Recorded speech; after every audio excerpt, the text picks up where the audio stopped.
My name is Dr. William Courtney. I'm involved in the raw use of cannabis as a dietary essential. In that capacity, you can use 60 times more than you can tolerate if heated, and in that capacity is a very potent anti-inflammatory that will find a very broad population of interest in this country.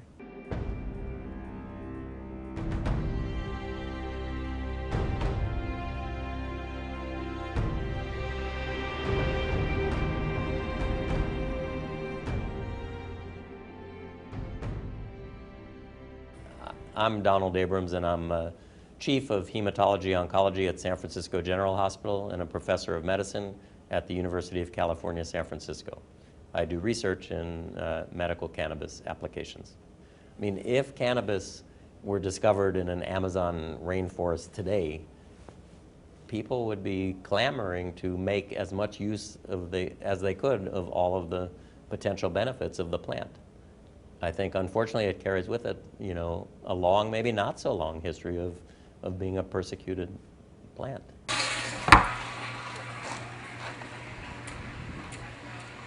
5 years ago, I wouldn't prescribe cannabis for a fellow I went to medical school with because I was such a skeptic. And now it's real clear to me that cannabis, it's a vegetable. It's non-psychoactive until humans alter it chemically. No other animal alters it. So the whole psychoactive thing is a human aspect of the plant that has nothing to do with the 34 million years of evolution that the plant has. It's captured these molecules that help our body's regulatory system be more effective. And its bottom line is it's a dietary essential that helps all 210 cell types function more effectively. And so I never even refer to it as medicine anymore. Strictly as a dietary essential. It only becomes a medicine once you have a breakdown and a condition has become very serious and the system, your body's being overwhelmed.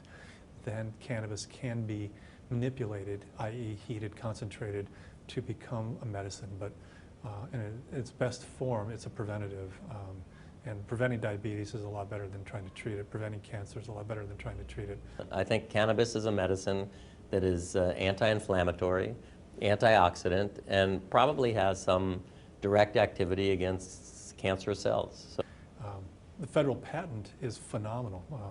The Department of Health and Human Services since 2003 has had intellectual property on CBD, and CBD is, is a molecule that's coming out of the shadows from THC. It doesn't produce that psychoactive. The majority of my patients don't want to get high at 8 o'clock in the morning and be high all day long.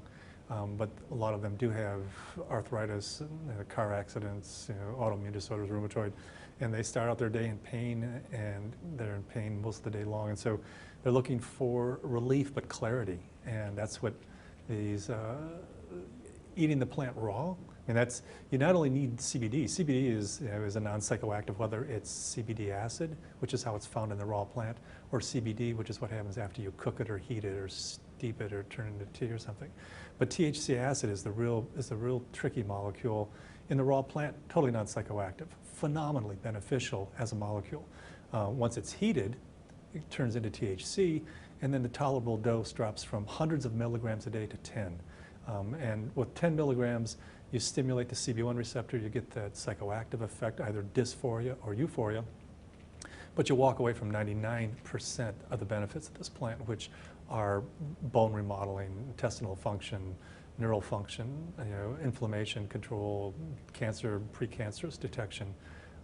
This plant can do phenomenal things, but not if you're taking 10 milligrams rather than the 600 milligrams that the FDA is currently approving as an investigative new drug. My name is Kristen Peskuski, and I went from being bedridden and on over 40 medications a day to control my health problems to being a mother, to being healthy, happy, and vital thanks to using green leaf that I juice on a daily basis.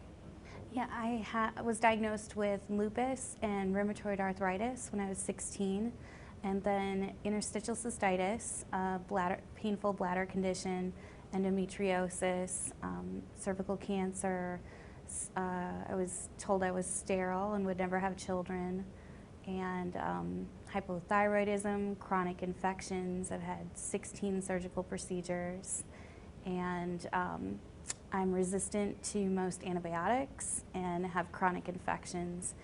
and I can't take a lot of Western medicine drugs because of the allergies that I have. I also have asthma. I'm allergic to most environmental factors and different skin rashes. And I have a broken back in 3 places. Man. So how did, how did you discover this new way of juicing? I discovered cannabis was helpful for the conditions because when I would smoke cannabis for pain, I had fewer infections. So I started to look into whether cannabis was doing more than just masking the pain.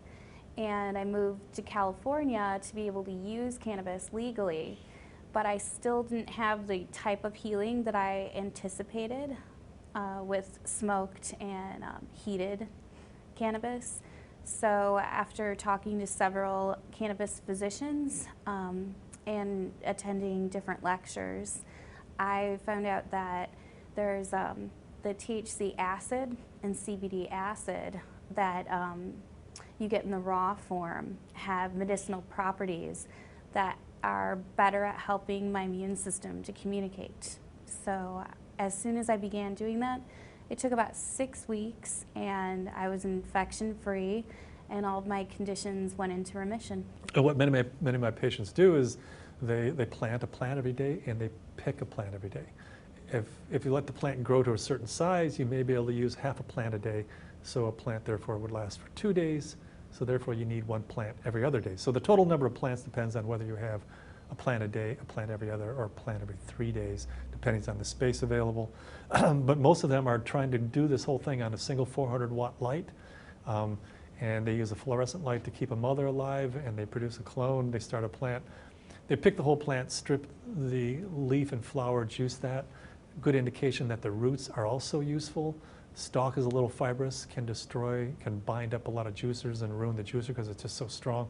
So I generally strip the stalk and throw that away because it's just too fibrous. But juice that, it produces a small amount of juice, very concentrated, quite acidic. Yeah, that has to be diluted. You can dilute it with fresh vegetable juice, fruit juice, or something that you buy off the shelf. The only time I've needed antibiotics in the last 4 years is when I was unable to do the juicing regime because I was overseas. And it was while I was pregnant for the first time with my daughter Zahaya. And when I came back, I had a horrible sinus infection, and they were unable to treat it with 3 different antibiotics. And the rheumatologist at UCSF I was working with thought that I may need to go back on methotrexate and prednisone. And 3 weeks after I got home and I had been juicing again, everything cleared up and I didn't have to go on any of the drugs or take another antibiotic. And at this point, I'm developing strains. Yesterday, stumbled on a strain that's 22% CBD acid. The plant that I had the day before that was 1%. A absolutely phenomenal change in the plant's chemical composition, and particularly as it impacts, are you violating federal patents if you're using this plant? I mean, if they're commercially going to use CBD, then you have to deal with a patent. But individual use as a dietary element, the U.S. patent just is clear evidence as to why you want to eat this plant as a leafy green vegetable and include it in your diet several times a day. I depend on right now on people who give me leaf because my partner is a cannabis physician and we worry about the legalities of growing our own right now and whether it could jeopardize his medical license. But we have a lot of patients that are able to grow less than 30 plants, and this allows them a fresh plant every day for juicing. My #1 project is to get the Convention 1 treaty, which is a UN committee that produced this treaty that I think there's 104 countries that have signed on to it, which says if you have, grow, possess, transport cannabis, you should be imprisoned. That is the document that every country in this world pounds people into the ground, cuts their heads off, and imprisons them. And so you take this information that unheated, it's non-psychoactive, it's a vegetable that improves the function of your immune system and bone metabolism and musculoskeletal. Once the world knows that it's a vegetable, that's all it is. most important vegetable on the planet, then these various things that are in place that prohibit people from having access will change. And so one of my agendas now is to try to get the treaty amended to remove cannabis, so that cannabis can be available to everyone in the world as a dietary supplement.